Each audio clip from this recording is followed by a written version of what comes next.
Another suicide bombing attempt fells in Maiduguri IDP camp.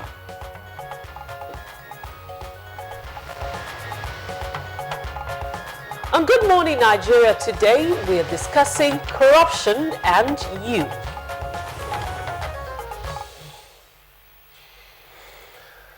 Rhoda, when you're talking about corruption and you, And I don't know. And you too. Okay. Well, you know that. Imagine we set up a debate between Nigerian leaders on one side and citizens on the other side. And we give them a debate topic, corruption in Nigeria. Who is to blame? The leaders or the citizens? We had this banter before coming to this place and it was quite exciting. So Rhoda, how do you think such a debate will go? Of course, Cliff, you should know first of all that I would not sit in that kind of a hall for such a debate. I tell you, it would be a very, very hot one. I imagine that neither sides would admit or want to admit that they're the guilty party. In fact, each side would vehemently and angrily blame the other for the act of corruption in the land. But really, Cliff, I think that where the seriousness of the matter lies most is everyone pointing a finger to everyone else. And I think that has been the issue we've been battling with so far. Rhoda, you cannot be more correct. And of course, we do not mean to trivialize a serious matter. We're just trying to paint the picture of what looks like a vicious circle. The issue of corruption seems to be up for discussion all the time. And almost all the time, the image in the minds of people is that of atrocities committed by highly placed persons. You know, financial corruption by political office holders, whether elected or otherwise. Rhoda, don't you think so? Yes, of course, Cliff, you're absolutely right. It comes more naturally to us to blame people in position of authority for the corruption in the land. And others look like saints who have never done anything wrong. And Cliff, I'd like to observe quickly that, seriously, the corruption scenario appears to be the same in countries considered to be advanced. In the West, there have been serious cases of corruption, some of them actually really involving multinationals. Take, for example, the Halliburton issue. That's an issue that is still alive today. It was also an eye-opener when looted funds in Nigeria were traced to major banking institutions in other countries. And we've had to begin to request for them to be sent back. Well, that's by the way. Back here, we still look inwards to address our highly publicized corruption issues. Well, yes, in Nigeria, there is no argument all about the resultant damaging effect of corrupt practices on governance, national economy, and the social life of the citizenry. Well, some even say the political structure is to be blamed for corruption among the leaders and the led. And that takes us back to the notion about corruption being the handiwork of the elite alone. Now, Rhoda, what I wonder is this. If it's only the leaders that do evil, are they not part of the society? Are their actions and inactions not a reflection of the larger society? Well, you're taking us there already, Cliff, and that's, of course, the poor and the rich. They are members of the society equally vulnerable to corruption. But for different reasons, that is why we're expanding the horizon of this discussion from the regular perspective of corruption in high places to the people angle today. We have a chance to tackle the matter. Who takes the greater blame for corruption in the land? The people or their leaders? Or maybe you. Or you. That's right, Rhoda. We'll make the topic simple, straight, unambiguous, but very probing. The topic of discussion on Good Morning Nigeria today is corruption and you. Welcome to the program. My name is Cliff Ayoze. Rhoda? Of course, I'm Rhoda Albo. It's a pleasure to welcome you to this edition of the program Good Morning Nigeria, coming to you live on Africa's largest television network, the NTA. Well, Cliff, of course, you know this is an issue that, of course, we've seen previous administrations, try to tackle the issue of corruption before now. But this administration has made it an issue that has become, it's a front burner right now. And of course, with the funds we see being recovered, it's obvious that it's something that is deep rooted than we actually thought it was. Rhoda, I can bet you that this debate is already going on, among our viewing public right now as we speak, even before we open up the space for that interaction. And don't forget that you will also be part of of this very interaction Yes. through our Twitter handle, NTAGMN. But we continue from somewhere. Of course, as usual, we'll have our companion segments, which is our newspaper review. We've got business, we've got sports, arts, and entertainment. And not forgetting our foreign news. But right now, we'll bring in the news early, and we have Lydia Bassi. Lydia Bassi, looking radiant this morning. Of course, nice compliment there coming from Cliff. Good morning. I wonder what to... Of course, we must fight corruption and at least avoid doing anything that's wrong in the society. Good morning, Rhoda and Cliff, and good morning, Nigerians. Welcome to the news. President Buhari condemns missile attack on Makkah, and he has condemned the ballistic missile launched by Houthi militia targeting the holy city of Makkah. This was during a telephone call to King Salman bin Abdulaziz Al Saud of Saudi Arabia. A statement by the special advisor to the president on media and publicity, Femi Adesina, states that President Buhari said it is reprehensible and ignoble for terrorists to target a holy land where millions of Muslims gather for pilgrimage.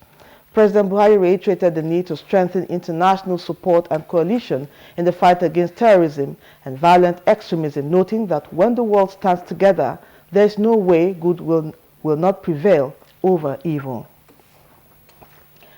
Vice President Yemi Osinbajo has reiterated his call on Nigerian elite to come together based on a common consensus to build the nation. Speaking at the dinner event organized by the Christian Association of Nigerian Americans in Houston, USA, the Vice President noted that there is a growing consensus by all and sundry on the need for good governance. Explaining the need for a group of Nigerians who are committed to lifting the nation to rise up, Vice President Osinbajo noted that this was important to counter and stop those who are working to plunder the resources of the country. He said the Buhari administration takes diaspora issues very seriously and commended members of the association for their demonstration of patriotism even while outside the shores of the country.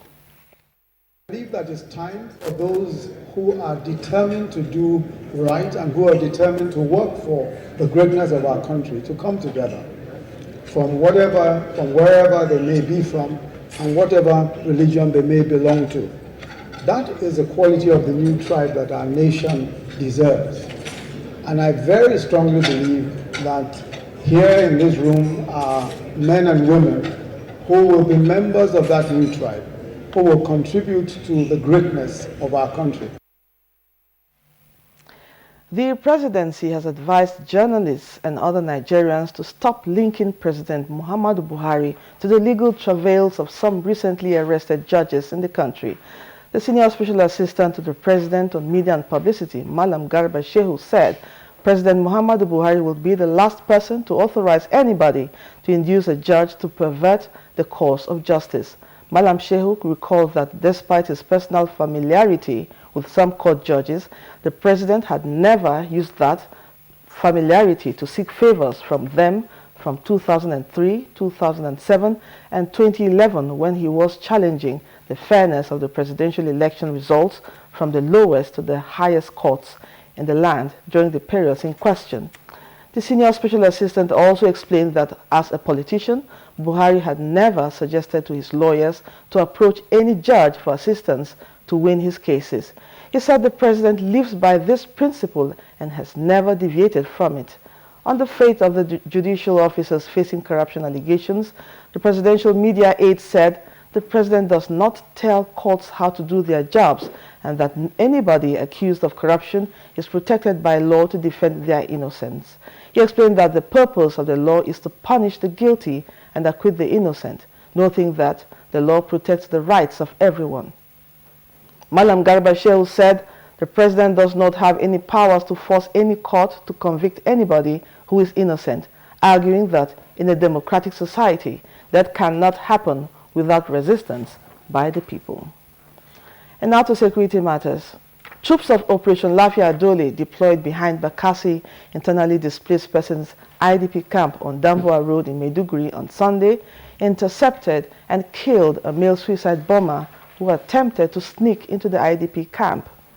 According to the Acting Director, Army Public Relations Colonel Sani Kukasheka Usman, a vigilant sentry sighted the suicide bomber and laid in wait until he came close when he shot and killed the terrorist as he tried to force his way to the IDP camp fence.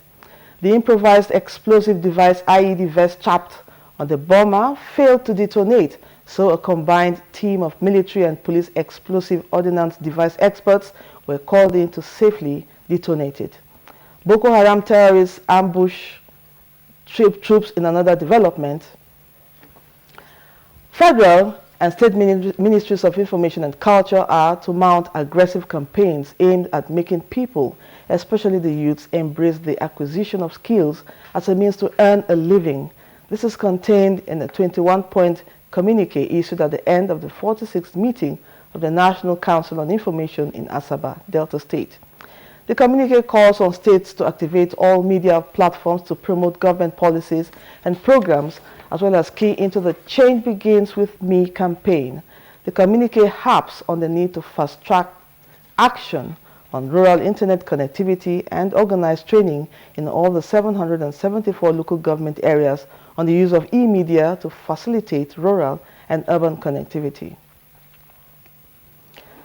The federal government says it will continue to provide an enabling environment for reforestation and sustainable forest management. Minister of Environment Amina Mohammed stated this at the flag-off of a forestation project in Ekiti State. Tree planting for the survival of our nation. We observe nobody is interested of doing an afforestation anymore. The staff of office has been presented to the new Emir of Borgu Kingdom in Niger State with emphasis on the need for peace, unity, and progress of the country. Eminent personalities, including federal government delegation led by the FCT Minister Mohamed Musa Bello, state governors, and traditional rulers, graced the historic event held in Busa. I've been contributing one quarter to the peace and development and progress of our communities, the state, and the Nigeria in general. Embrace education, follow your king, and respect the authority of the day. Public relations practitioners in the country have been challenged to initiate and promote ideas that will foster unity for the attainment and sustainability of the country. This was the submission of speakers at the Dinner and Awards Night to honor distinguished Nigerians. The event was organized by the Nigerian Institute of Public Relations in Lagos.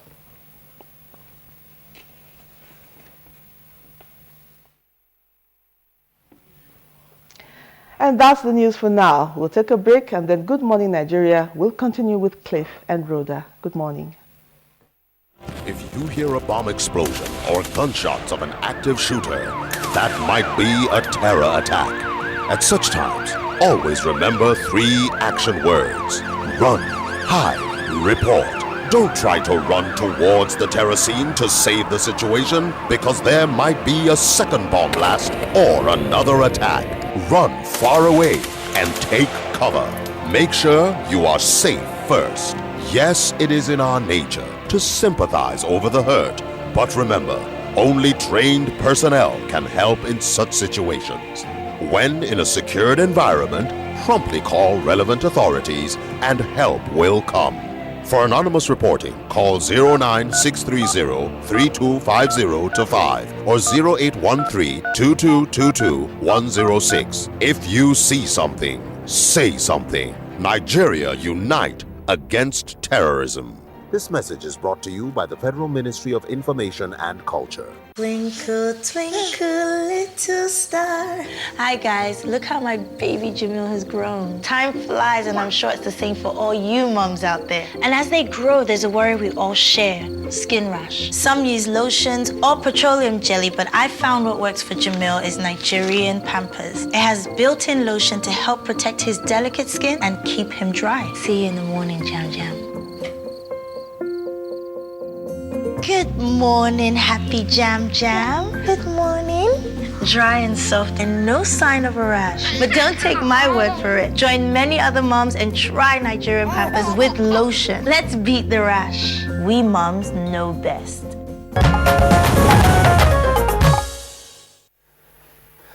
Yes, along Good Morning Nigeria, where we shall be focusing on corruption and you. But first, we'll talk business. A Minister of Finance, Kemi Adeosun, says 30% of Nigeria's foreign exchange is consumed in fuel importation. And Nigerian investors call for enabling environment to boost local content development. Details on business news with Joy Ozo.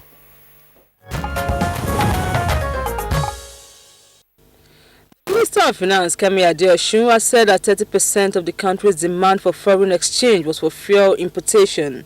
Mrs. Adeosun stated this in Lagos at the launch of First Game, a product of First Bank of Nigeria Limited, aimed at empowering women through wealth creation. She said her government was working very hard to transform the country from consumption-driven to investment-driven nation. Mr. Adeosun said that it was disheartening that Nigeria exports crude oil and imports petroleum, adding that the nation loses a lot of money exporting unprocessed raw materials due to inability to process them, and hence the need to build infrastructure to export processed products in order to earn more foreign exchange. To achieve desired results, she says the key focus of the agenda is investment in infrastructure. Investors in the country have reiterated the need for Nigerians to strengthen local content development through patriotic patronage of locally made goods as potent force to revive the nation's economy. Tourism and hospitality development expert Mr. Kende Olaosibikan, who acts on local content development, lamented to NTA News in an interview in Abuja that many top Nigerian businessmen would encourage captive flight by partnering foreigners to import goods that can even be easily manufactured in Nigeria. He reckoned that this category of persons should rather woo their investment partners abroad to set home structures to manufacture the imported trade items locally, with the multiplier impact of creating jobs and increasing local technology. We have the wherewithal to attract investors there. So on our own, we should be more committed to it. We should be more serious about it. It's not just going abroad, going for vacation and just telling people, the same people that you are bringing investors, go there, bring them to Nigeria. We are going to gain a lot. And talking about recession is going down already. We are going to overcome it earlier than expected. Also speaking, an indigenous businessman, Mr. Pato Rama, who succeeded in pulling some investors from Egypt to invest in Nigeria's sports and pharmaceuticals, noted that the input of these investors will contribute to strengthening the nation's economy. However, he says there must be deliberate attempt to create an enabling environment for such businesses to thrive. So we need to be more liberal at the federal government level, at the state government level, to provide the enabling environment for investors, especially at this time. State government should be liberal with land. It should be liberal, make it seamless for people to come into Nigeria to invest. Next is a graphic summary of trading figures on the floor of the Nigerian Stock Exchange for Friday, October 28.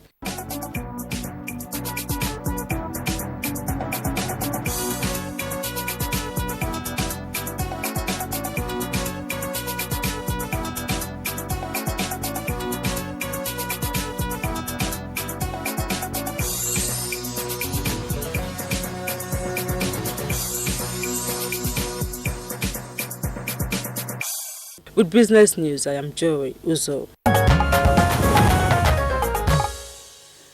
Thank you very much, Joy Uzo. It's time now for us to take a look at what stories made the front pages of some Nigerian dailies this morning.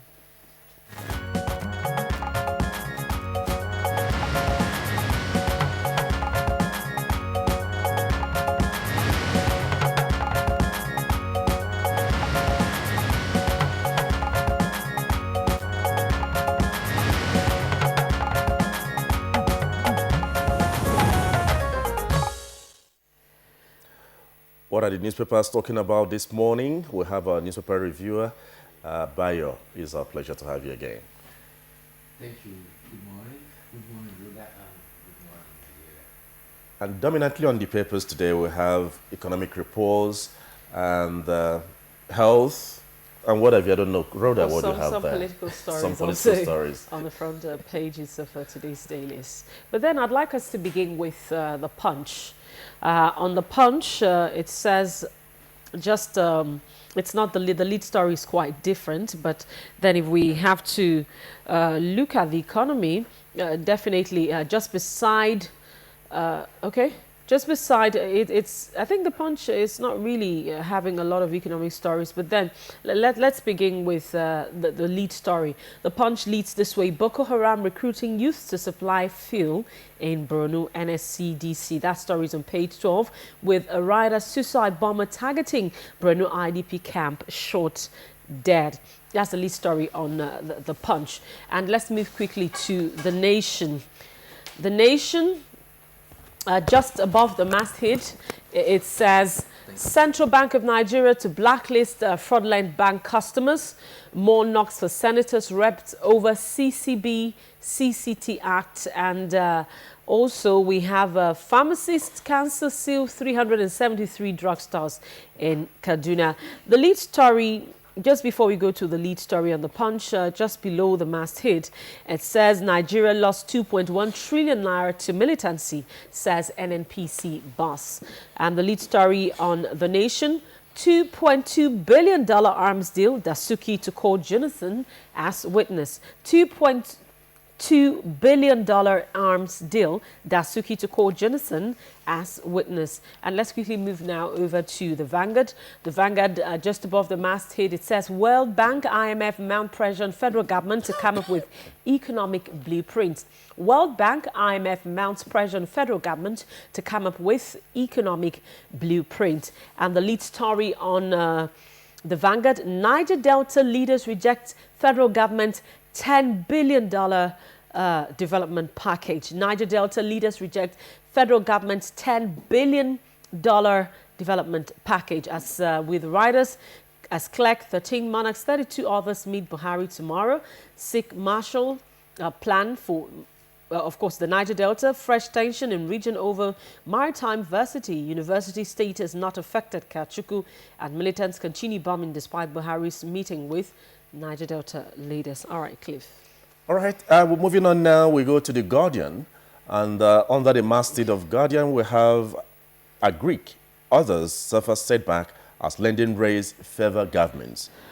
Forex crisis, recession hike raise for traders, manufacturers. We still fund real estate, says lenders. And other stories, we have Nigerians in the diaspora remit 23.5 trillion naira to economy in 5 years. And FG laws, Swiss government support for migration dialogue. And on the right part of the Guardian front page, we have absence of Auditor General may stall government's bid to borrow $29.96 billion. That's the leading economy reports on the Guardian this morning. Moving on to the leadership. Leadership has under the masthead, federal government targets 10 billion cubic feet daily gas production in 3 years. And of course, the dominating topic there is banks sabotage CBN's 800 billion naira intervention funds, agriculture, power, aviation, micro, small and medium enterprises, related sectors affected. And banks have preference for high interest loans. And of course, these are some of the top economy reports. Bayo. Yes, I said that, Cliff, talking about the economy, the central bank has actually come out to say that it's going to sanction banks that do not follow its guidelines. However, let's go to the story that was read by Rhoda earlier on, that Boko Haram, that NSDC in Maiduguri has raised alarm that youths are conveying fuel from Maiduguri to Gabarungara. Gabarungara is a border town between Nigeria and Niger. And because they are paid about 15,000 for every 5 liters of petrol, these youths have made that their current business. Luckily for us, the NSDC were able to intercept them. They also convey foodstuffs and sell them. That apparently is because the military and all the Operation Lafia Dole has succeeded in cutting off all the supplies to the insurgents. Meanwhile, yesterday, a male suicide bomber was trying to scale the fence of Bakassi IDP camp. Luckily, he was spotted, and the soldier shot him, and he was killed. Luckily, too, his suicide bomb did not detonate. It was the bomb experts who, unfortunately, however, on Friday, 2 female suicide bombers succeeded in infiltrating the camp and caused havoc. there were several deaths and several of the IDPs who were injured. Talking about the diaspora, as much as $23.5 million has been sent home by Nigerians abroad in the period of 5 years. Talking abroad too, Vice President Professor Yemi Osinbajo says over 800 suspected herdsmen have been arrested by security agencies. He made a disclosure on Friday at a town hall meeting in Houston, Texas. He clarified that the President has given firm instructions to security agencies, first, to arrest herdsmen attacking communities anywhere in the country. Secondly, or also anyone who is found in possession of arms, firearms, should be also arrested. He declared that the slow pace of criminal justice system is what is responsible from these people being brought to justice. He clarified that the herdsmen issue and grazmen have been mispresented to the public as if it is a religious issue. He says it is not. And also the fact that it has started even before the advent of President Muhammadu Buhari in office. He said the notion that the herdsmen, farmers clashes were going on because President Muhammadu Buhari is a Fulani is a fallacy. Well, one other story on leadership is talking about Nigeria.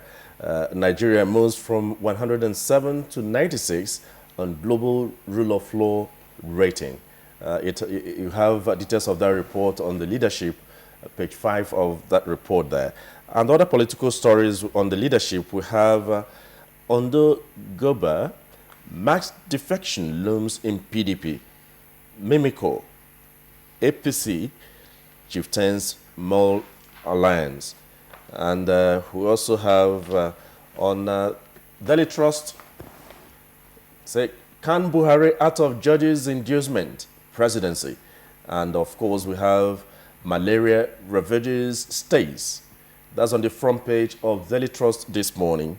And at the bottom, we have reps, Salmon Customs CJ, over 250 million naira insurance cover.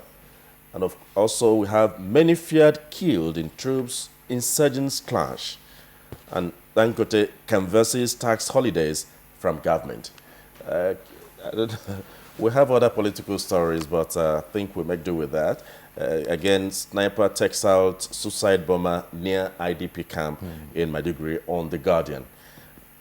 Do you have something there? All right. On The Nation, just below the masthead, it says Ondo 2016. INEC right on PDP candidate. INEC right on PDP candidate, says Falana and Kiamu. OK promises industrial rebirths and Buhari Osinbajo Yegun for Akeredolu's campaign. That story you can get on page 37 of The Nation. And just on the foot of the paper, it says why federal government's $29 billion loan may delay. Why federal government's $29 billion loan bid may delay. Badaru cuts government house allowance. That's on page 42 of The Nation. Now, let's quickly move over to the Vanguard. And on Vanguard, just on the right-hand corner, you see 11 insurance firms underwrite NNPC's group life for 2.4 billion naira. That's on page 8 of the Vanguard. And below that, Jonathan tasks politicians on unity and harmony. Jonathan tasks politicians on unity and harmony. And I'd like to move very, very quickly to the Punch. On the Punch, just above the masthead, it says, Niger police kills 2 suspected illegal miners. That's on page 12. And no nepotism, detention or critics under my government, says Jonathan. That's on page 9. We're on trial of Mieti leaders killers, says Bello. That's on page 12 of the Punch. And let's go quickly to the foot of the paper. You'd see there Supreme Court justices under probe withdrawal from sittings. Supreme Court justices under probe withdraws from sitting. That's on page 10. And you see Buhari behind Jimo Ibrahim's emergence as Baba Tokbe. That's on page 9 of the Punch. All right, I'll read something to you much later on the Punch. Let's get your view on that. Ondo State is becoming the talking point now. Yeah, sadly, too, there have been demonstrations and there's been one fatality already. And I think the security agencies and the politicians must get their acts together. You recall also that Ruda read that some lawyers have come to stand behind INEC for its decision to recognize Jimo Ibrahim as the PDP candidate.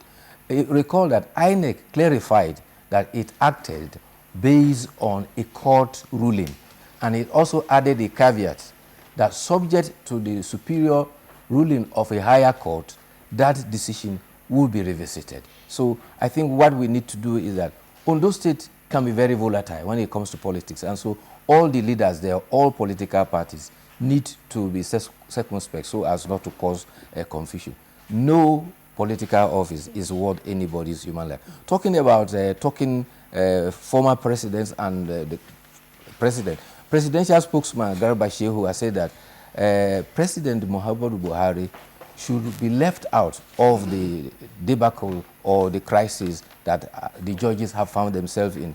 He stated categorically that though President Muhammadu Buhari had familiarity with some judges, he never sought favors in 2003, 2007, and 2011 elections when he challenged the fairness of the elections from the lowest to the highest court. He said that he never suggested to his lawyers to approach any judge for any favor.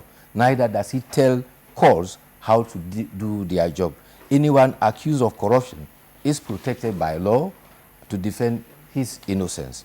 Other speaking former presidents include President Obasanjo, who spoke at the Tony Elumelu Foundation over Entrepreneurship Forum.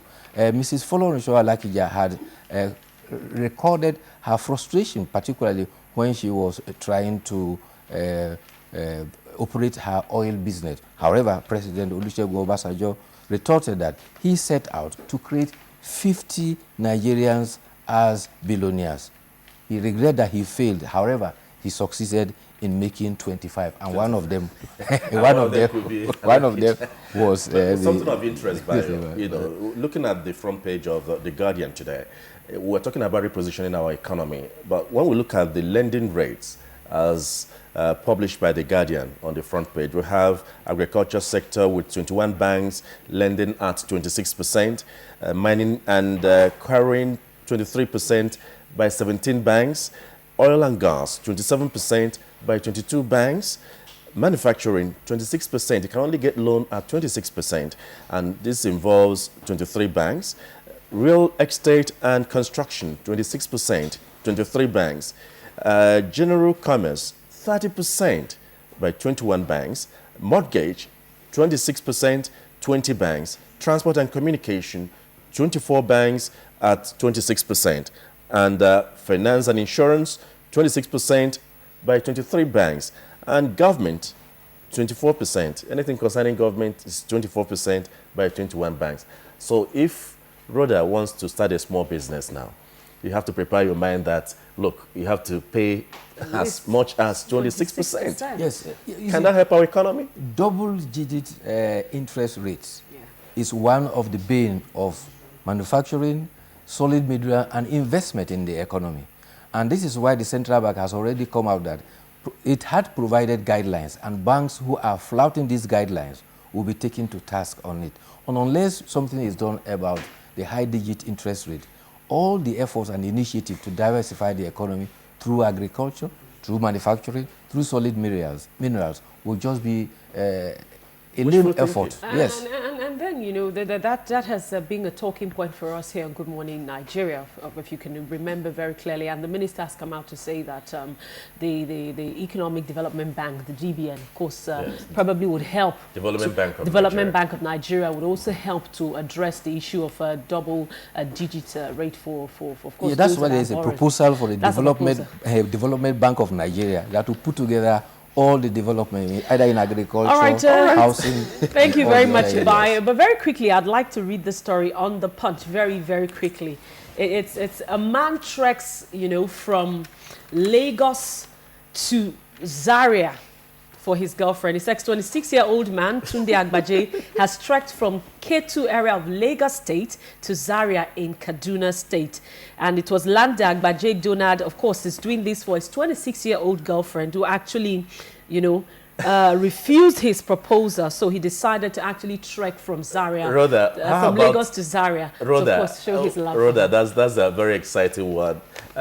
How about someone offering to do that for you? What do you think? That would be a good gift, isn't it? But I will enjoy the end of story. I will enjoy the story if I am aware of the reaction of the lady for that his initiative. Well, we'll get Rhoda's reaction after this very time. Well, on that note, I'd like to say a special thank you to Bayo for being there always on Good Morning Nigeria to look at what the papers are saying. Well, thank you so much. Thank you for having me, Cliff. This is still Good Morning Nigeria with special focus on corruption and you in a moment. Nigerians. Suicide bombers are not spirits. They are not ghosts. They are human beings like you and me. They live amongst us. They are your neighbors. They are your friends today, but terrorists tomorrow. So you must know your neighbor now. Security begins with you and me.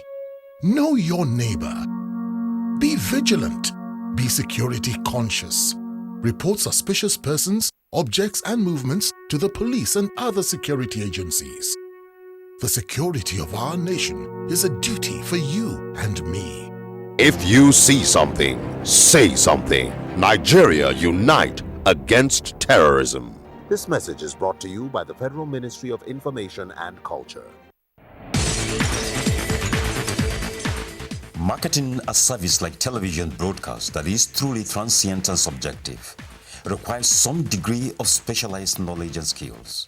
Principles and Practice of Marketing is an intensive 4-week knowledge-sharing class that is geared towards television marketing, media buyers, corporate relation sets with some of the pure tools needed to maximize how best to meet the expectations of customers while remaining profitable.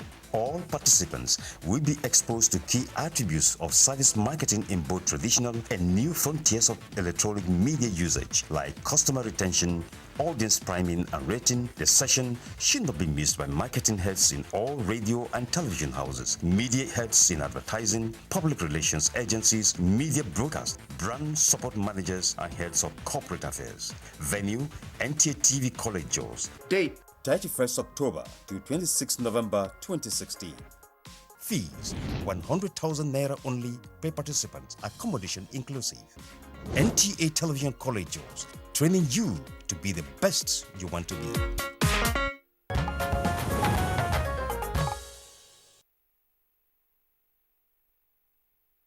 Welcome back. You're still watching Good Morning Nigeria on Africa's largest television network, the NTA. And our focus this morning is on corruption and you. The level of corruption in Nigeria is still, of course, a favorite topic and discussion all over the country as the damaging effect of this cankerworm remains evident in every aspect of our national life, to the embarrassment of all Nigerians. Most times, all 5 fingers point to the political class. Is the ordinary citizen culpable or is an innocent victim? Before we begin the conversation on corruption and you, let's take this background report put together by Omotola Omojola. Corruption is in every sector. Corruption is everywhere. Left you go, you see corruption. Center, you see corruption. You go right, corruption. Behind you, corruption. Everywhere, corruption. That could almost pass for the general feeling among Nigerians. Corruption is said to have eaten deep into the fabrics of the nation. Nigerians during the colonial era and post-colonial era were people noted to believe in dignity of labor. It was an era when high morals were valued and the nobles were people with such virtues that suggested sound character. We've had a very successful cabinet meeting this morning. We were talking about our anti-corruption summit. We've got the Nigerians. We've got some leaders of some fantastically corrupt countries coming to Britain. Nigerians didn't take this lightly, and neither did the media around the world, generating reactions from different quarters, both for and against the former UK Prime Minister. Yet, to whatever degree we accept, there is a prevailing tendency for people to perpetrate acts of corruption. A school of thought has posited that the break in the class structure and the quest for fast cash that were noticeable in the 70s were some of the factors that have fanned the flickers of corruption into what is now an inferno, requiring generational effort and collaborative attitudes of allies to put out. From drug peddling to money laundering, political thuggery and the suppression of the media, the elite class has been accused of throwing caution into the air, and the power of the naira seemed to have taken over the rule of law. This has caused a once respectable country in the Committee of Nations to gradually rise on the Global Corruption Index. Nigeria is ranked the 136th least corrupt nation in the world and ranks between 10 to 15 most corrupt nations of the world, depending on who is doing the rating. Some leadership scholars have also submitted that bad followers make bad leaders. The corrupt activities of common Nigerians stare us in the face, and the attitude of share the national cake is obvious in our day-to-day activities. From education to employment, merit is often sacrificed on the altar of nepotism, and sometimes it feels as if you can get nothing if you know no one. Internet scam, a trend among young Nigerians, have made their own contribution to the nation's corruption rating. Rather than condemn, the society hails the corruptly enriched, desisting from asking questions. Some persons have tried to excuse this by citing poverty levels. But the question is, should poverty cause a man to lose his dignity? What choices do you make in your home, among family, at work, and business transactions? Where do you stand in the corruption or anti-corruption equation? The discussion on Good Morning Nigeria today helps us to place you and me.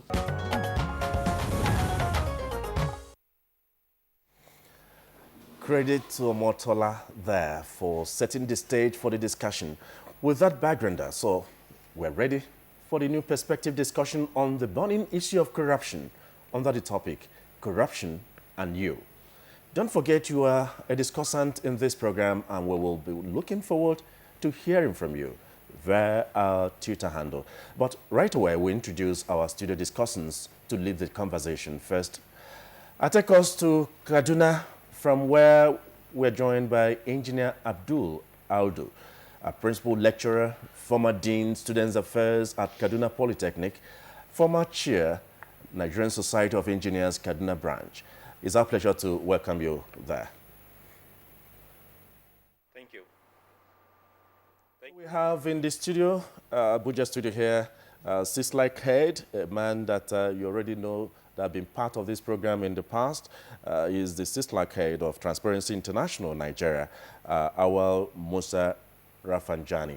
It's my pleasure to have you. Good morning, all. All right, we also have joining us here in our Abuja studios, we have Jai Gaskia. He's, of course, a public affairs analyst. Good morning, and thank you for joining us on Good Morning Nigeria. Thank you. Good morning. And, of course, a very regular here on Good Morning Nigeria. He is Ezenwa Nwaigu. He is head Say No Nigeria Group Civil Society. Welcome to Good Morning Nigeria. All right, thank you very much. Well, let's start this discussion from the perspective we set out to actually look at it from this morning. We've been talking corruption. I remember that you joined us here not too long ago when we were talking corruption in the judiciary and basically, you know, and other issues, other forms of corruption. But then today we're looking at corruption and the average Nigerian on the street. Let's get your perspective. What would be the definition? Because most times when we talk corruption, we're talking corruption in high places, we're talking corruption in terms of fraud, bribe, all sorts of corruption. But then when we talk about corruption now from the citizenry, from the average man on the street, how would we define that kind of corruption? Is there one? Oh, I see. The sense that I get always is when the conversation gets to the ordinary citizen. In my view, we're trying to help the corrupt. We're trying to make them comfortable because everybody seems to think, the very corrupt, those who are involved in grand corruption, seems to think that everybody is corrupt, and so that makes them very comfortable. In the sense in which we are talking about it, we are talking about petty corruption. Petty corruption in the sense of you tell your mechanic to go and buy parts for, and he takes the money and buys probably fake fake products for you, and then installs that, and then takes money for the genuine, or you break the traffic light and all of those kind of things. Those are petty corruption. But the impact, the impact is not anything compared to the monumental grand corruption that we are seeing in our country. That eventually helps to incentivize the petty corruption. And what I mean by that is that when people take away huge sums of money meant for health, for instance, so this mechanic that I'm talking about is afraid that if he has to go to the hospital and there are no drugs in those hospitals, he has to go to private hospital and he has to pay more. So he's under some kind of pressure to make ends meet illegitimately, if you like. So for me, I think the concentration most of the time should be placed much more on the grand corruption. Once we are able to deal with that, the petty thieves would sort themselves out, in my view. But then, how petty is petty corruption? When you say petty corruption, how petty is it? Essentially, when it can cost a life, that little petty corruption. No, in terms of definition, there is, you look at when I talk about impact.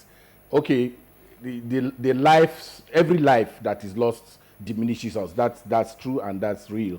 But now imagine when you talk about child mortality rate, when you talk about maternal mortality rate, and then you look at the figures, you look at the statistics that we bring out, it's humongous. It makes you feel that, in much more sense. What I'm saying is that they are interlinked, but the narrative that goes around the discussion around petty corruption is to make the grand corrupt people very comfortable, to have that feeling that, look, don't worry, everybody. But we were not always like that. Let's make that point. Okay. Well, if you still have something to... Yes, and I'm saying that to underscore that the ordinary people we refer to still have a sense of dignity, especially when you look at how they relate with people who are corrupt. If you for instance, go to where I come from, and the source of your wealth is not very well known, people will, you bring a new car, they celebrate with you, but they ask, what does he do? And that's the important part for me. You're trying to draw a line and weigh the burden of the heftiness of the burden on possibly the one you say the big corruption. The grand corruption thing. But let's go to Jai, because in Nigeria, it is a common cliche to say that institution has eaten deep into the fabrics of all Nigeria. In fact, that is institutionalized. And when we talk about this, people appear to take it as a way of life. What is your take on this? Yeah, I think that's the sense in which it is important to actually be able to contextualize both the difference as well as the relationship between grand and petty corruption. It's absolutely not possible for petty corruption to thrive if there is no context of grand corruption. And the reason is simple. Here, human societies are organized societies. And in human societies, you place some trust in some people as leaders of the society. And this has been from the moment humanity began to organize in societies. So, and if those people who have been placed in position of trust, if they mismanage the trust, what they're essentially doing and saying is to say that, okay, look, we are breaking the bounds. The reason why we have come together, the reason why we think we are human and we have come together is no longer necessary. And therefore, they make it possible for others to break those rules and to break those bounds. Now, so having said that, it is important to then go back to the issue of, when you talk about petty corruption, everyday corruption that happens, routine corruption that happens all over the place, in the home, at work, and so on and so forth. But ask yourself this question. So what are the examples of this kind of petty corruption? So in the home, for example, a parent tries to pay for the examination of a child. I mean, and that happens frequently now. So you ask yourself, why does it happen frequently? Because the institutions that are supposed to run exams and to run schools have become degenerate. If those institutions are impervious to this, You know, because it takes two to be corrupt. So I come to you and I say, oh, I want to pay so that my child can pass. If that institution is not corrupt and is not aiding corruption and is not promoting corruption outside of the public domain, in the private domain, then that kind of thing is what you will report. That, okay, look, an attempt has been made to subvert the system. But because the institutions themselves are corrupt, and that's why it's important that the focus really should be on making the systems and the institutions work. Because the idea of every time we want to talk about very significant things in our lives, even the economy, the idea of saying that we can transform it by the way you and I, you know, behave, by the way you and I invest, alone would not solve the problem. That's why it's important that we go to that place. But also, it's also important, I agree, that we should point out some of these things, all of these things. And like Eze said, Nigerians have not always been corrupt. Well, we'll be looking at the fact that if we should search our conscience and try to do the right thing, at whatever level, at whatever vocation we find ourselves, it will be better for our country. Like the leadership emergence process, in the process of submitting yourself to emerge as a leader, that you don't have to pay or collect something from that person that wants to emerge. The person might not get in at the top, you know, get to pilfer or, you know, put hand in certain things that will amount to the grand corruption that we talk about. I think we take this to Kaduna before we come to Rafsanjani, because you've been doing a lot of work in the area of corruption, and let's find the index and that. But Kaduna, what is your take on all this? You've had the submissions of Ezenwa and Jaye on this very issue, corruption and you. What comes to your mind? Very much.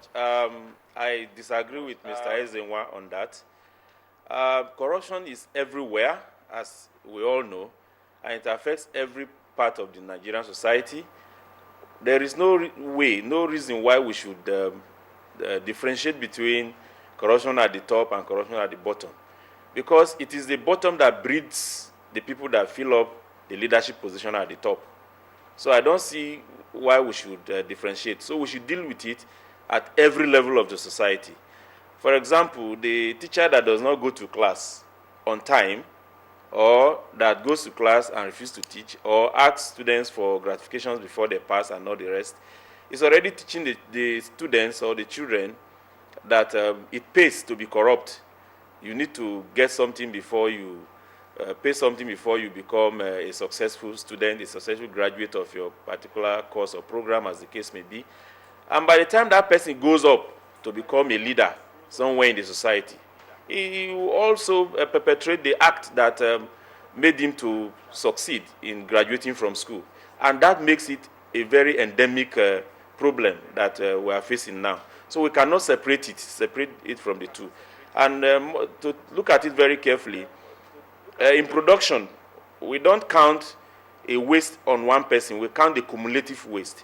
For example, if I'm supposed to be in the class by 8 o'clock and leave the class by 10 o'clock, that is 2 hours lecture, and I have 40 students in the class, and I do not go to class for that day for no reason, for no justifiable reason, it is not 2 hours that Nigeria had lost. Nigeria had lost 80 man-hours, not 2 hours. Nigeria lost 80 man-hours, and that is a lot as far as the economy of Nigeria is concerned.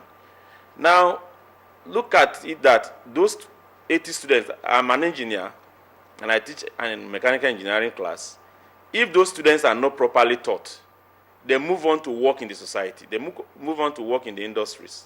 Some of them may become teachers themselves. Some become bankers. They work in all facets of the Nigerian economy. They will go on with the same attitude. Whereas it is my duty as a teacher to mold them in character and in learning. If I don't do that well, certainly there is no how those students will be good citizens of Nigeria. So the corruption at the top is only a resultant effect of what started from the early stages of life of many Nigerians. Somebody there just mentioned the issue of parents paying for their children's examination. I and you, when we went to school, sometimes your parents do not even know where your school is located. Especially those of us that are schooled outside our towns or our states of origin, as the case may be. Our parents never knew where we went to school. But these days, parents will follow up everything. And sometimes when I tell parents not to come to my office or not to approach me for their children, that as a teacher, it's my responsibility to take care of them, they feel very bad.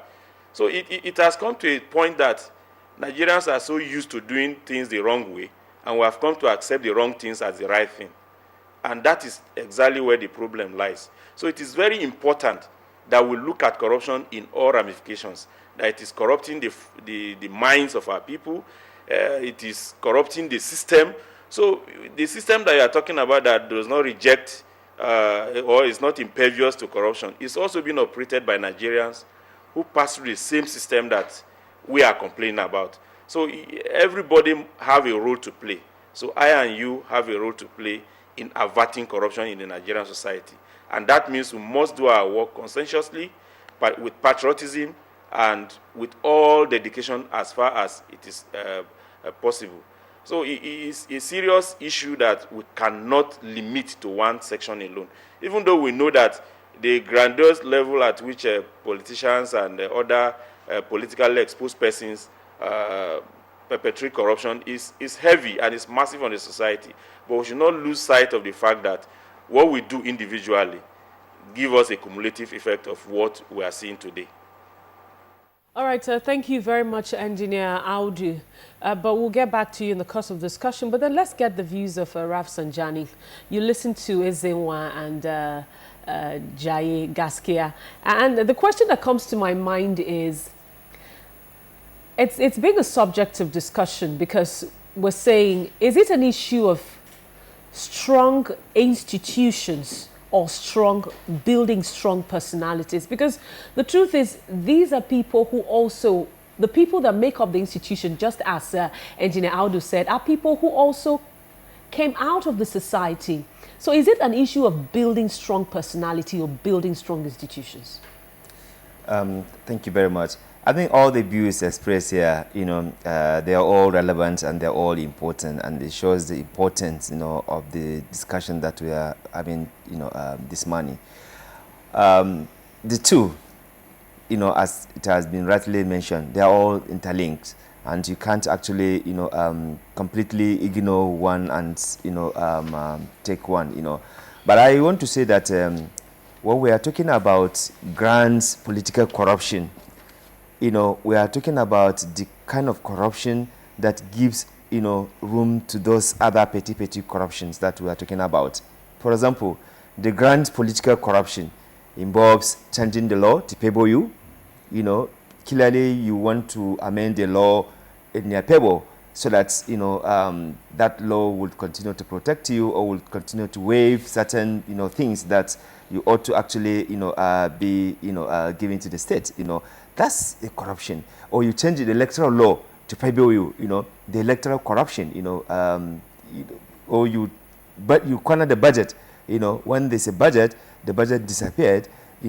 We have seen in this country where contractors collected 100% payment and they never even visited the site.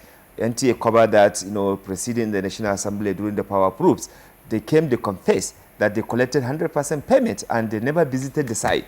That's a kind of grand corruption we are talking about. Or the extractive companies that they refuse to pay, the taxes that they are supposed to pay, That's corruption at a high level, Then you are talking about the corruption that police and maybe security officers do respect, do collect, 20 naira, 10 naira. It is because of the collapse of the institutions and the deficit in the morals that, we find ourselves. That's how those things are happening. Because also, if the taxi man did not pay that 20 naira, he or she will even lose his life. And we have seen it, a lot of police, kill people because of 20 naira.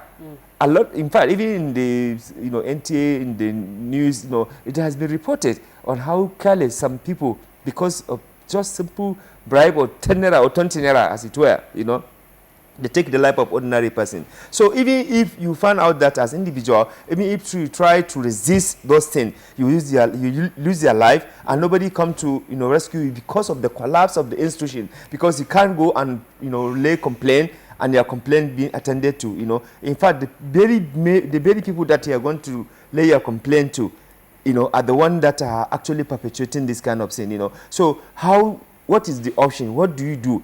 That is why the grant corruption has to be addressed, so that the law, the institutions, the compliance of the laws are actually, in full force, so that, the consequences. If you collect and you are reported and there's evidence to that, you know what you have done, and nobody is going to spare you. But in a situation whereby the thing will be interpreted, and in these days now, where we see monumental corruption, some, with due respect, some, lawyers and judges would go and just argue in favor of the people who have looted, destroyed our collective worlds, stolen it, to say that they are not even corrupt or they have not done anything, as we have seen how they exonerated so many high-profile political corrupt people, So it is very difficult. As much as it is important that we deal with issues of, the petty corruption, where ordinary Nigerians, in desperation, like, for example, Pile, if you go to office, if you come to NTA, probably, not NTA, if you go to, if you go to an office, if you are going to an office, ordinary clerk, will hide their file, you have to tip something, It is because he saw that thing is happening at a higher level, and nobody is cautioning that. Nobody is, stopping that. But I tell you, today, in NTA, if the time for resumption is 7 o'clock, and the GM and all the big principal officers are here before 7, I tell you, this ordinary clerk or small worker would not make mistake of coming after 7. But what is happening is that because there's no leadership role, there's no model in the leadership, people do whatever they want to do because the Oga don't come to the office in most cases, So it is important. It is important that we have people that you can see as a role model, so that if you know that you are not corrupt, I can assure you that your subordinate will not be, because they will know that no, Oga will not try. Don't try that thing. Let's try to look at this, because you've just mentioned very interesting examples. The probe at the National Assembly, you brought it to the office level, and prior to this very program, we set up an imaginary debate between Rhoda, Cliff, and my producer, Kande Daniel. And we try to say the political elite and the common man, who should be blamed? Should this blame be on, how much blame, go to the elite or the political class, and how much blame go to maybe the common man? It's just like the chicken and egg theory, which one comes first? Okay. The corrupt citizen or the corrupt government? Okay. What is it? The reason why we are paying emphasis on the big corrupt, actors is because their action affects millions. Which comes first? So, in other words, the political corruption or the big, high grand corruption has more impact on the lives of Nigerians than those individual corruption. Because if you steal money that is meant for provision of healthcare system or for education or for, road construction, and people keep on having accidents, and in the hospital there's no drugs, directors have no money, or there's a ghost workers thing. You are impacting on the many lives, whereas as example was given, a mechanic that has gone to buy a spare part for a customer, it is between him and that and it could cause an accident. And of course it can cause accident. But when you look at the millions of the people where billions of naira, that have been stolen, that is meant for the provision of health care system, for education, for water, for infrastructure, for other social services, for even the electricity, and somebody just siphon that money and nothing happens. It affects the life of people. It affects the development. We need to get their input. So it is important that we are very clear. I can be very, very clear and state very clearly which one comes first, grand corruption. How did it happen? Let's look at our history. Just take Nigeria as an example and look at the trajectory of the history of Nigeria from independence. So when you begin to look at, were Nigerians this corrupt in the First Republic? I mean, all citizens. Were we talking of corruption as being institutionalized, as being as pervading all of society in the First Republic? Were we saying that even under the first military interregnum, things have progressed gradually because the top has gotten rotten, you know, gradually over time. So no, and then you mentioned the question of because I want to go back to the example of the what's it called? The the mechanic, and then you mentioned that it will cost life. Yeah. And the question is this: you said the mechanic bought a fake product. How did the fake product get into the system? I mean, that's the question. So this idea of trying to blame individuals in societies where we have put institutions in place. The reason why we put institutions, it does not. No, excuse me, it does not. Okay. But if there are no fake products, I mean, look at, you have rules in your office. You have principles, you have rules to guide you. Why do we put the rules there? If we are just to assume that you will naturally on your own obey rules, why do we need to put the regulations? It's because we know that naturally there might be tendency for us not to obey rules. That's why we put rules there, and then we put institutions there to make sure that everyone, high or low, then obey those rules. Once those institutions fail, then everybody goes on their way. But then I'd like to use this administration as an example. Yeah. We've had these institutions before now. We had the EFCC, we had ICPC. Why was corruption still eating it? Because now we are having just one personality, which people seem to have issues with that. Okay, if that person is not there anymore, or when the tenure is over, how do we build on this and that? I'm talking about the president now. Absolutely, ma'am. That's an individual that has come out of the society. And it is the wrong way to fight corruption. I am not one of those. We are doing a lot, okay? But we cannot sustain it this way because we are not dealing with institutions that need to fight corruption. ICPC is not the only institution. EFCC is not the only institution. How many cadres of EFCC and ICPC, you know, have been empowered enough to even take action, you know, contrary to their chairman or director? And then you are talking about the tail end of corruption. Corruption starts from where? So where is the audit? Where is the Auditor General's office? Are we strengthening that office to perform its role? Where is the Accountant General's office? Are we strengthening it? Is the National Assembly, are the National Assembly committees performing their oversight functions? Where is the Public Accounts Committee of the National Assembly? Where are the different audit units in the MDAs?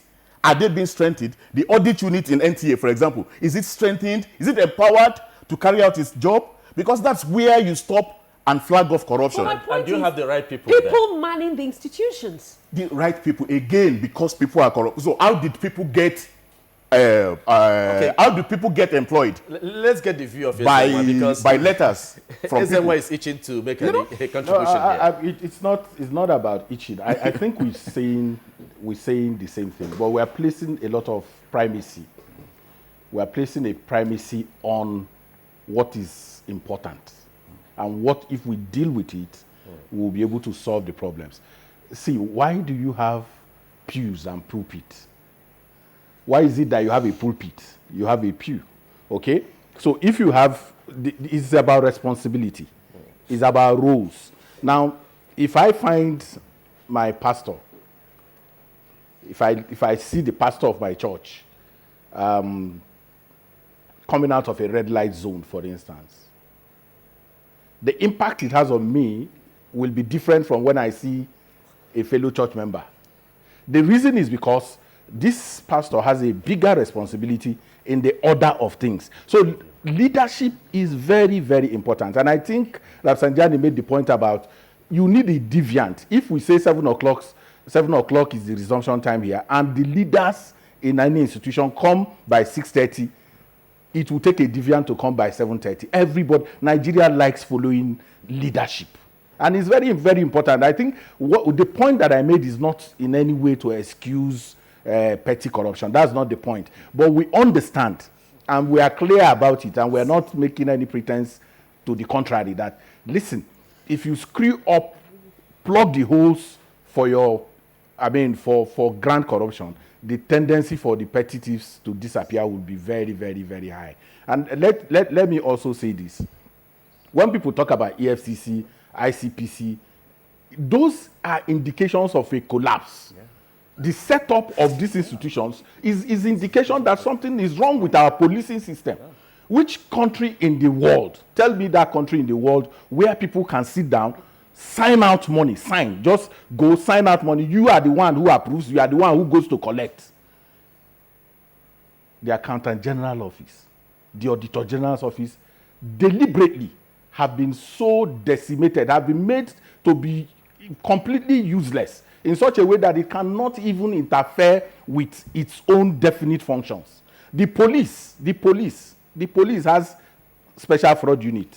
The police has traffic section. The police has what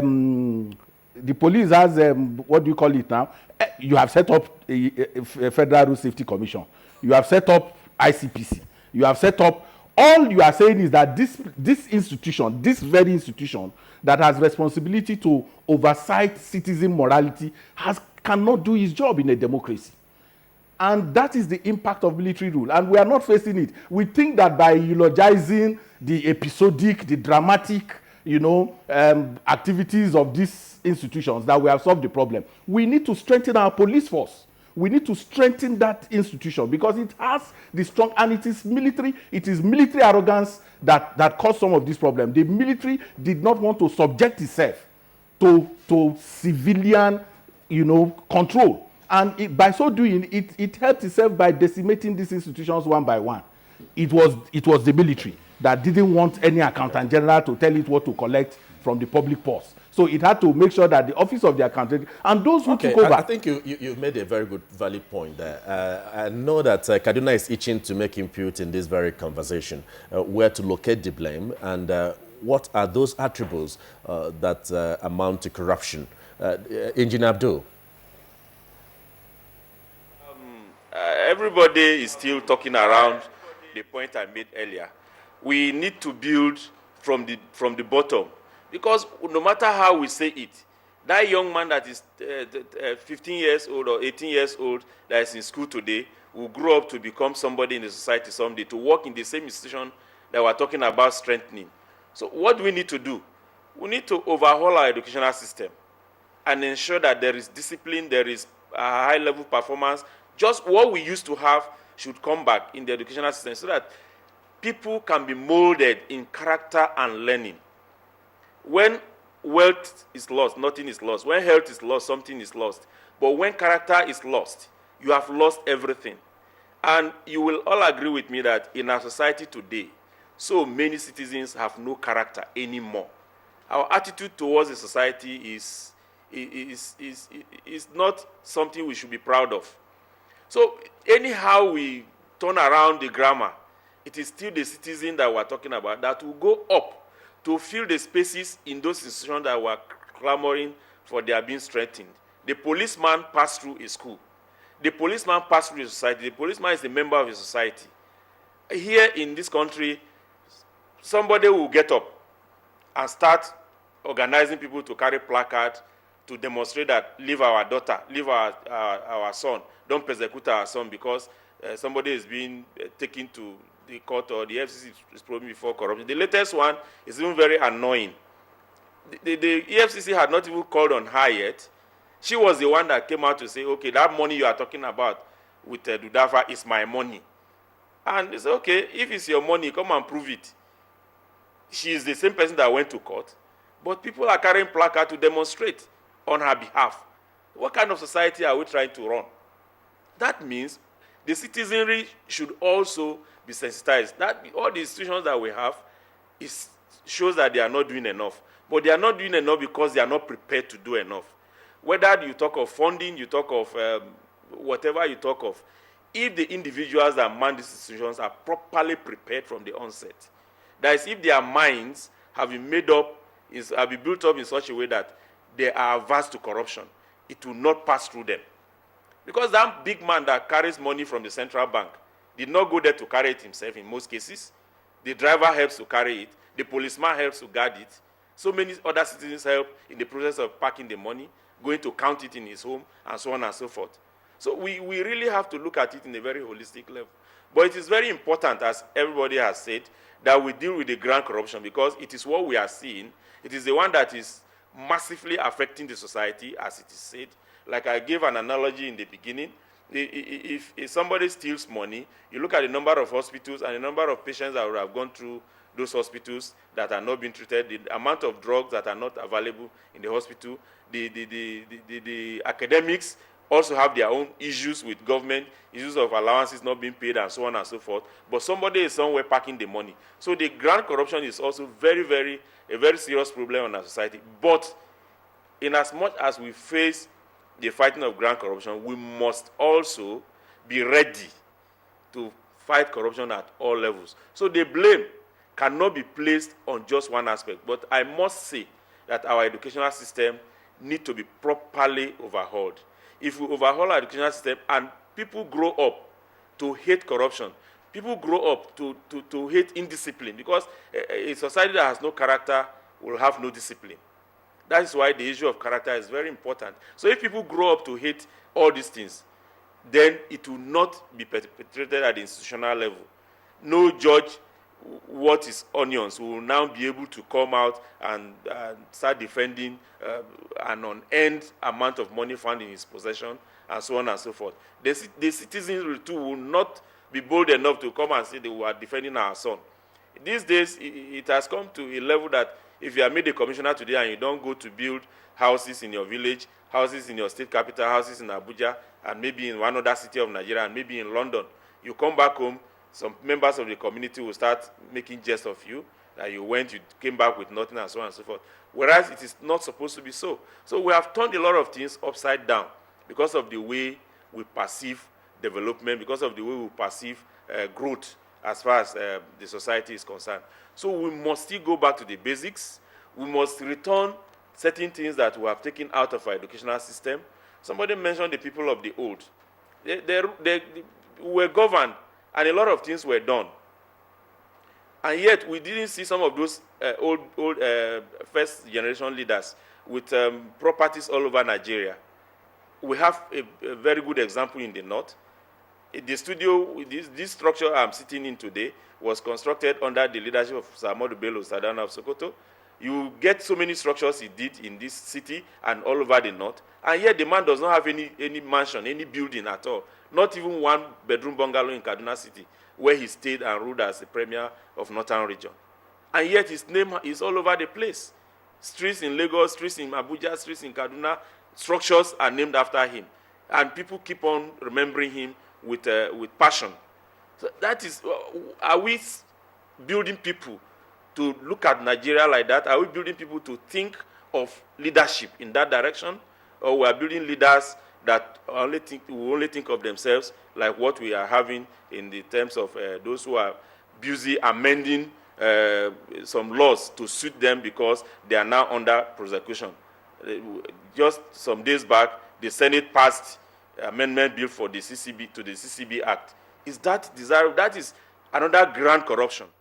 But at the end of the day, you still see people in hundreds demonstrating in support of those elements in that particular aspect part of Nigerian governance system, that they are being persecuted.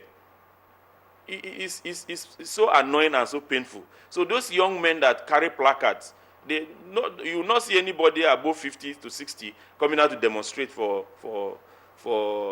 in support of this type of people. It is the young people that are being used, and that is why our educational system must be taken care of. Anyhow we look at the whole situation, we must come back to look at our educational system. It is very, very important. So if somebody gets up today, tomorrow if you become the Senate president, if Rafsanjani, my friend there, becomes the Senate president tomorrow, and there is something against him, he will now move to amend the law. And then some youths will start all over the social media campaigning for him, talking, insulting the president and so on and so forth, that he's been persecuted because he's so and so. Whereas we want the right thing to be done. So the young man that is coming up will even be more dangerous. I still remember the case of, we are talking of grand corruption, yes, but I still remember the case of Professor Musa Ali Jibril, also when he was executive secretary of JAMB. He went to somewhere in the South to invigilate himself, and he was in the hall. And a particular young man was with a plaster of Paris, but always close to his ears. And he observed that the young man was talking into the POP. By the time he drew down the hand, a handset was inside. And the young man was listening to questions and answers from the handset and was shading in jump question paper. And when they traced to the house that his father was in the house with a teacher working the jump questions for him, and they were communicating to him. But he came to the hall with a POP, whereas a GSM handset was hidden in the POP. That's what happened. So this thing goes along the way. That same young man may turn out to become a lecturer tomorrow, or a military officer tomorrow, or a senator, or a member of the National Assembly tomorrow. And what do you think this man will look at the society? How do you think he will want to chart his way to leadership in the society? These are things that we must really look at, because I'm only trying to talk from the perspective of the topic that we have today, that is corruption and you. How are you affected by corruption, or how are you going to help in fighting corruption, averting corruption in your own way? I know the grand corruption that others are talking about is very important, but we really, really have to look at these things from the basics and tackle it so that we can have people who are in the system. If I'm a clerk today and a big man comes to me to change some figures in my accounts book, I will tell him I cannot do, because I've already been built up character-wise to be averse to corruption. If that is not done, we will still continue to have problems. So because the young men coming up are even more vicious when it comes to corrupt tendencies. I must tell you this. I've also seen a case whereby I will still continue to use my own practice as an example, where a young man will sit in the exam hall and he'll be drawing a thread from outside because somebody has tied for some papers, what we call chokes from outside. That is answered questions from outside, because somebody tied it to the end of it, a little thread for him there, and he would draw it through the window and bring it into the hall, because you must search him before he entered the hall. Or a situation whereby a student who wants to cheat will use masking tape and paste some whatever malpractice questions and the rest at the back of the invigilator. As he walks through to the front, the person who is the target recipient will just remove it off the dress of the invigilator and goes on. So these same people come up in the society, and these are the same people that form leaders tomorrow. We say the youth are the leaders of tomorrow. So we must face the youth and build them to be averse to corruption, so that the system will gradually become impervious even from the bottom. And because when the low person fight, it will be more vicious than the ones at the top. So we will be able to fight corruption seriously and effectively. Thank you very much, Engineer Audu. You've raised a lot of talking points here, lots of issues. But then, one thing that still comes to my mind is the way that we are categorizing corruption. Corruption is corruption, grand or petty? But then you are now, you brought us to the extent to make us understand that individuals make up these institutions. But when we come back, I'd like to also look at the fact that, is it a change of attitude? Or some people have said it should be a change of thought pattern. But then just to let our viewers also know that we're getting your tweets. They're coming in via our Twitter handle at NTAGMN. We'll take a break now. When we come back, we'll take some of your tweets, and also to let you know that you can still continue to be a part of this conversation by tweeting at us at NTAGMN. We'll be back in just a moment. Who are you, and what is your predicament? Please, I'm looking for Candy. Who is living here? In this compound? Oh no, this is a premises. The compound is an amalgam of chemicals, and there is no Candy living in this premises. This week on your award-winning comedy series, Professor John Bull, starring Kanayo Okanayo, Mercy Johnson, Queen Wokoye, Funky Malam, Bimbo Akintola, Ime Bishop, Yomi Fash Lanso, MC for God. Who was you? What was you found? Actually, look at you. I going to look for my sister. I know you are for. Yeah. And he was found the place. Call me. Okay? Say somebody. She's definitely not my sister. Shut up! Professor John Bull, fasten your seatbelts this Tuesday and Friday, 8:30 to 9 p.m. on NTA Network International and Star Times. It's absolutely bombastic. Over and out. The largest data network, Glow, Grandmasters of Data. With an increasingly volatile economy, there has never been a more fitting time to own your space and carve out new opportunities. Join over 1,000 women at the 15th Women in Management, Business and Public Service WIMBIZ Annual Conference as we discuss the next frontier, new landscape, new possibilities. Topics include beyond parity, inspiring the next generation of female leaders, women in mining, unlocking the Nigerian mining opportunities, and the billion naira tourism industry, monetizing the beauty within, among other topics. Date is Thursday the 3rd and Friday the 4th of November 2016. And the venue, Echo Hotel and Suites, Victoria Island, Lagos. It starts at 8 a.m. prompt daily. To register, visit www.wimbizannualconference.com or call 0803-594-6249. WIMBIZ, 15 years of inspiring and empowering women. Well, you're still on Good Morning Nigeria, where discussion still centers on corruption and you. You've had different perspectives. Now we want to buy into what Nigerians are saying on corruption and you. And we have some tweets here. First, we have Mike Anyakwo.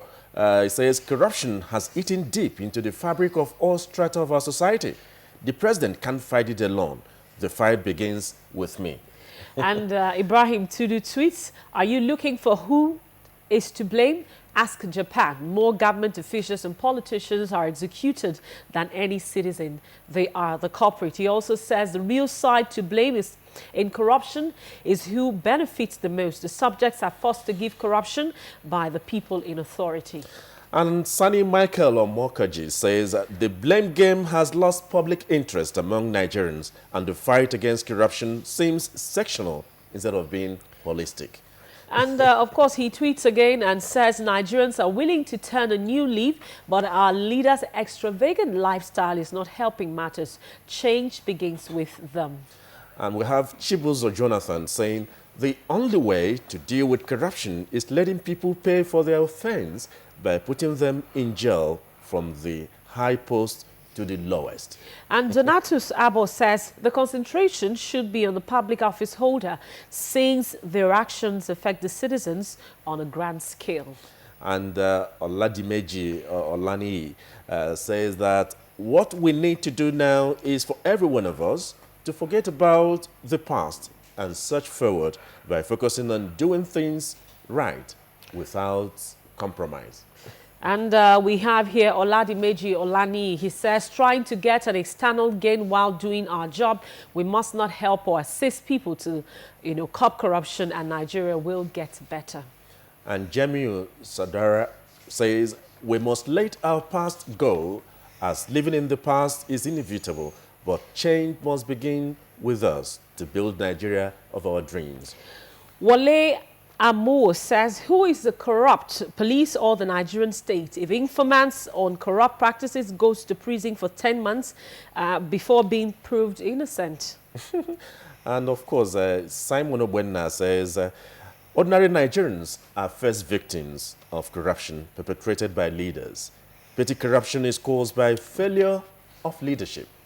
And Charles Mark Wilson says corruption in Nigeria is like a cancer that affects everything. We all know it began with leaders and so must end at their hand. And Annie Kingsley says, I think corruption is corruption whether perpetrated by the ruler of the ruled, but institutional corruption is the most pronounced. Well, this one is from Maman. He says, the guest from Kaduna knows exactly where the rot of corruption is. Corruption is seriously born in our institutions. We have an avalanche of tweets from Nigerians, but we can't take all. We'll just continue with the conversation and find time to accommodate more tweets. Now, let's go to Ezenwa. You had the reaction of Nigerians. And the body now we're talking about what can the common man, since you came in with a position that is more heavy from the top. What can the common man do to checkmate the corrupt tendencies or actions of our leaders? I'm amused much more because I was just reflecting now. We talk about prison congestion. The citizens are paying heavily for infractions against the law. And that's why the prisons are congested. The politically exposed persons steal billions of naira and get 250,000 naira fine. So what, in my view, is the challenge is the absence of law and order. Once you have that challenge, then whether it is petty or grand, once people can't be sanctioned, then there's a problem.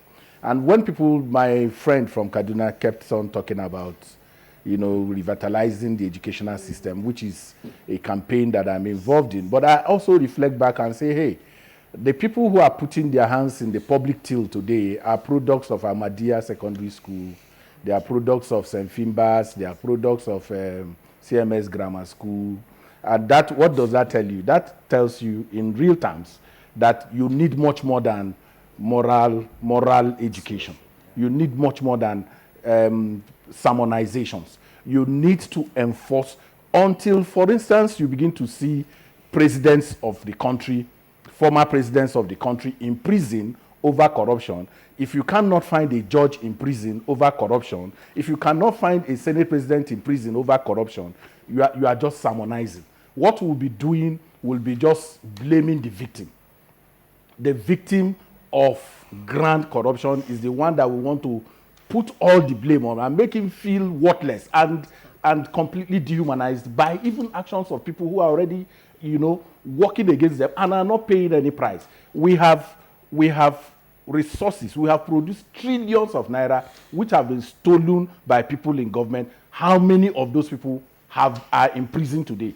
But just check it. Go to just Kuje prison. You will find out that you will find this mechanic that I talked about. You find many of them there, who the people they cheated took to the magistrate court, and the magistrate remanded them in prison.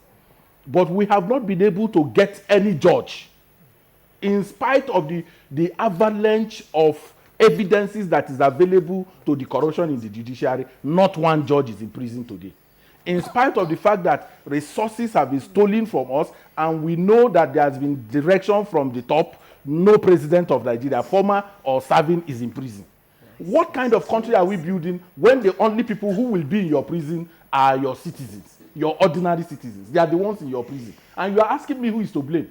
When 10% of your citizens have no access to your... What do we need to do? What you need to do is to, I've told you, send them to prison. Let them go to prison. You are still asking me what? Until you have a judge in prison, and this ordinary man sees that this judge is in prison, it will begin to correct his mind that this law is not meant just for him. Well, sending them to prison still falls back to those political leaders. We're talking from the people's perspective. Okay, from the people's perspective. We know the people talk about civil society and civil disobedience and all that. Sorry, you know the reason why I'm not persuaded.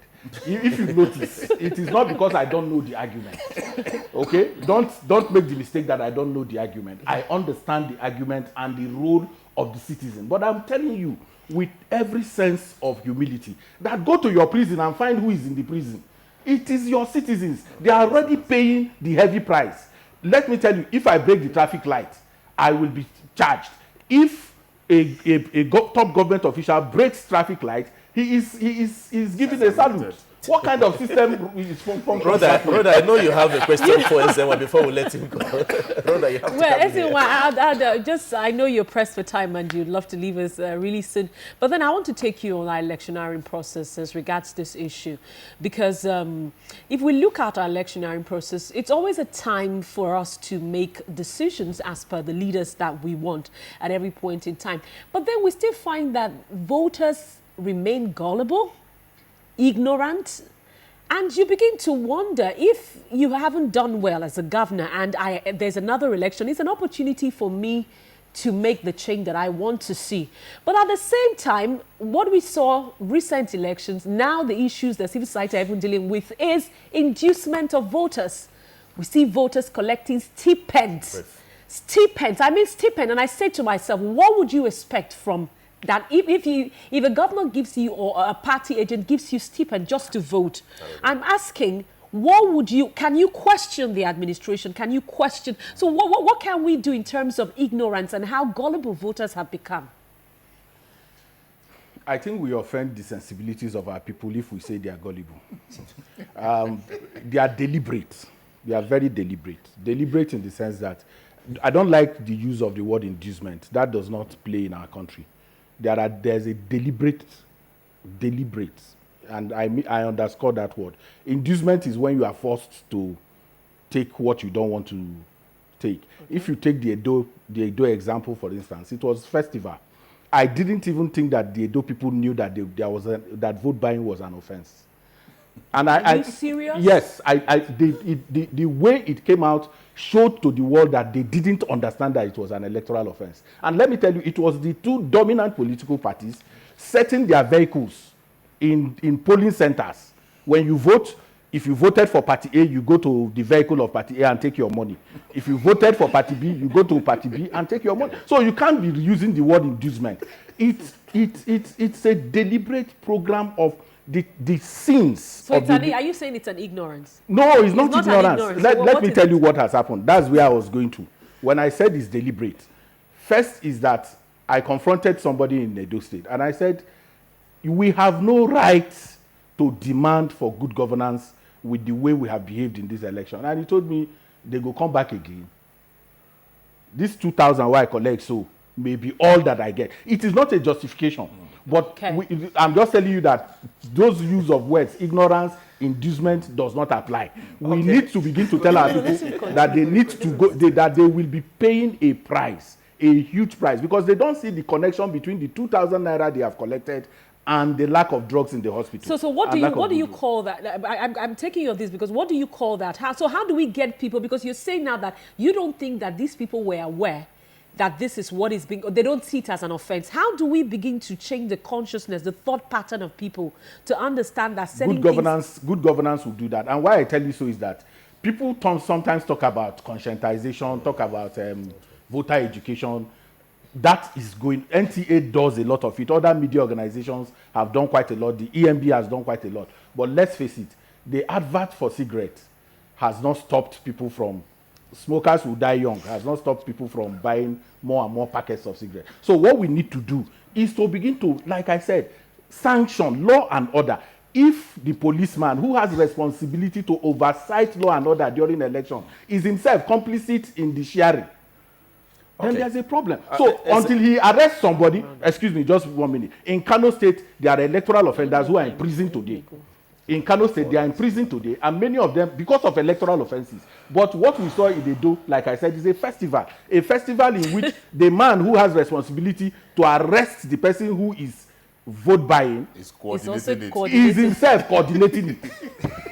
Is himself. So is absence of law and order. It's not funny. It's not funny, Wago. I think you've made a very good point. This is done even with the cameras there, with the law enforcement agents.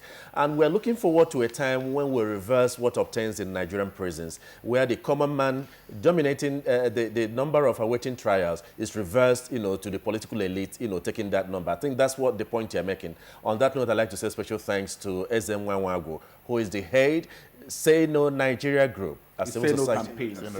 Say No Campaign. It's a special group, civil society group, and we thank you so much for the job you're doing. Thank you so much for finding time to be part of this conversation. Thank you. I think from here, we're moving now to, let's come to Kaduna. Kaduna, I think Kaduna has not made much input here. So for 1 minute, let's get a summary of the whole thing. What should we do going forward, looking at the place of the common man, in this whole issue of corruption? What can the common man do to hold the elite to account? Thank you very much. At this point, I agree with Mr. Ezenwa on this call that people should be punished.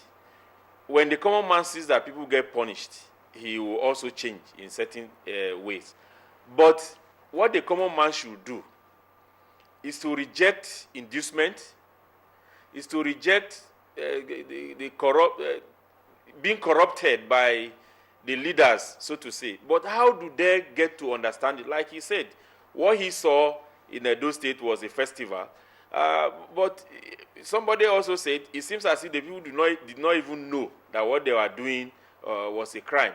But he also went ahead to say that even the law enforcement officers were there, also taking part in the sharing process. So at the end of the day, you still come back to my point that we need to help the common man to get to understand what is coming out before him. If not, the disaster will be much more than what we are contending with today. So we need the ICPC, the AFCC, all other agencies that fight corruption, all agencies that work for government, Federal Ministry of Information, National Orientation Agency, should get seriously involved. I want to see us going back to those days where even in the local villages, OB vans were going around showing films, educating the citizenry about certain things, certain aspects of national life. That is no longer happening today. So the citizens need to be educated. And we're not talking of education, formal education in the classroom. I'm talking of education in all ramifications of it, because to be educated is different from being literate. Somebody can be literate without being educated. So to be educated goes much more than being literate. So we need to educate the common man to help him or her to understand what is happening. Because like the person who collected 2,000 obviously do not know that he has already sold all the good governance indices that he needed to get from that 2,000 he had collected. So even if the person did not perform tomorrow, he will just have no reason to complain, as the rest of the citizenry are going to complain. And we must run away from this culture of accepting overtly corrupt people in our midst. And we should also learn, in Nigeria today, once you are very, very, very upright, once you want to insist that things must be done the right way, you are considered to be a wicked person. Go back to your offices, you understand what I'm talking about. If you insist on the right thing being done, people will run away from you. Nobody wants to bring their files to you because they believe that you are wicked. It has happened to so many of us, those of us who are not ready to compromise on certain issues. People will say you are wicked. I will know the names. Some persons are being called in government today because of the stance they take on certain issues. And we know how people demonstrate. Like I said earlier, I don't need to repeat that. But people keep on demonstrating on behalf of people who are corrupt. So we need to educate people from the grassroots. We must not take them to the classroom to get them educated. We can educate them informally through various means. I've mentioned the various media, the various agencies that can participate in that education. But the National Orientation Agency, to me, is not doing enough. Federal Ministry of Information should please wake up and design programs for the various agencies under it. I must say that NTA is doing enough because they are coming up with various programs. But we still need to do more because the person in the village may not even have light because of corruption. But the politician will still go back to him and he will still accept the position because of inducement. And simply because he is not aware of what he is supposed to do, what his rights are, and what his privileges are. On that note, I'd like to say special thanks to you that we need a lot of enlightenment to put the common man in the right position to take decisions without being influenced, by all the inducements or the ignorance that appear to be dominant at present. We'll have the principal lecturer, former dean, students affairs at Kaduna Polytechnic, and former chairman, Nigerian Society of Engineers, Kaduna branch. That's talking about Engineer Abdul Audu. It's my pleasure to have you on Good Morning Nigeria. Thank you very much. Good morning, Nigerians. Thank you very much. All right, very quickly, let's get the views of Jai Gaskia. Your final thoughts on this. Can the average, because you seem to be of the view that it has to be taken care of from the top and not just the average Nigerian. But then, is there anything that the average Nigerian can do? Some people have argued that, I'm at the bottom, there's little or nothing I can do. But is that something the average Nigerian who's at the bottom can do to ensure that corruption, like you said, grand corruption, is actually taken care of? Okay. A few things that I just need to, very quickly. The first is it's important to clarify the analysis and the argument that one has posed here today. I think that probably because of the way you have couched the theme for this program, we keep getting back to the question of which comes first, the egg or the chicken. The fact is that we are dealing with a chicken, with an issue, which is a chicken which also lays eggs. You know, so that's the argument that I've been making here. It's a question of that it's important if we are going to be able to address this, to know, you know, to be able to ascribe responsibility and therefore be able to know where to start addressing it from. Back to the citizens. What can the citizens do? You know, the problem, the biggest challenge with citizens is knowing that if, for example, what is the reward for being upright?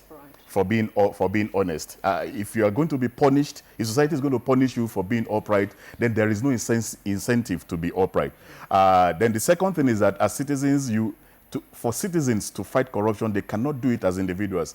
They need to do it. It has to be a movement. There has to be a movement of citizens against corruption, because then you can amplify your strength. That powerlessness can then become some sort of power if you become or get organized. So I can imagine if the Edo voters were, for example, organized as electorates across party levels. They are just electorates, and they are saying that in this election we want the rules to be followed, and they organize in that manner as electorates, and they do that. You know, it would have aided the situation, but they can't do it as individuals. All right, thank you very much, Ajayi Gaskia. He is a public affairs analyst. Thank you for coming on Good Morning Nigeria. Thank you. All right, Rafanjani, let's get your final thoughts on this. What can we do as ordinary citizens? Well, it is a collective action. Both the ordinary people, the ordinary citizens, the leaders, you know, and all of us, you know, we have to do something dramatically to change the scenario, you know, to change the practice, because this corruption affects everybody, you know, even the big person, the big man, the political head, when he perpetuates this, he has a relation or she has a relation. At the end of the day, they are also going to be victim of this, because it's not all of your relation, even though you stole the billions, it's not all of your relation that will live in that largesse, you know. So there are some other people of your own relation that will continue to also suffer. So that is why it is important that collective action against corruption need to be taken, you know. Finally, I think, like, you know, we all said, you know, we have to ensure that we have the right leaders, because what we have incidental leaders in many places, and that is why they do not really see anything wrong. Now, the collapse of ethics and morale in our even religious places, worship, where, you know, religious leaders are being brought to, you know, celebrate, you know, criminals, you know, and cover up, you know, and even pray for them. And that's why God is not even answering the prayers, because this is dubious prayers, you know. So the community leaders, the religious leaders, they all have a role to play. Yeah. The political leaders, the political parties, they must stop collecting bribe to impose candidates on people. Otherwise, the ordinary person has no option if all the two parties have filling their candidate with corrupt person. So as ordinary voter, you know, you are going to be faced with the no option then to vote, you know, A or B. They're all the same. You've made your point here that it needs collective action, be you a political leader, be you a religious leader, be you a managing director, you have to manage well, be you a messenger, you have to message well, and be you a media practitioner, you have to send the right message and ensure that we engage in developmental journalism. Well, on that note, I'd like to say special thanks to the Executive Director of CISLAC and head Transparency International in Nigeria, Awal Musa Rafanjani. Well, thank you so much. Thank you, and good morning, Nigerians. And on that note, we say special thanks to you too, Jay, Gaskia, and all of you. We hope you find time some other day to be part of this. And we're talking sports now. Super Eagles head coach Gennad Roy invites 24 players for World Cup qualifier against Algeria. And in tennis, Murray claims Vienna title to close in on becoming world #1. Let's join our sports desk for details of these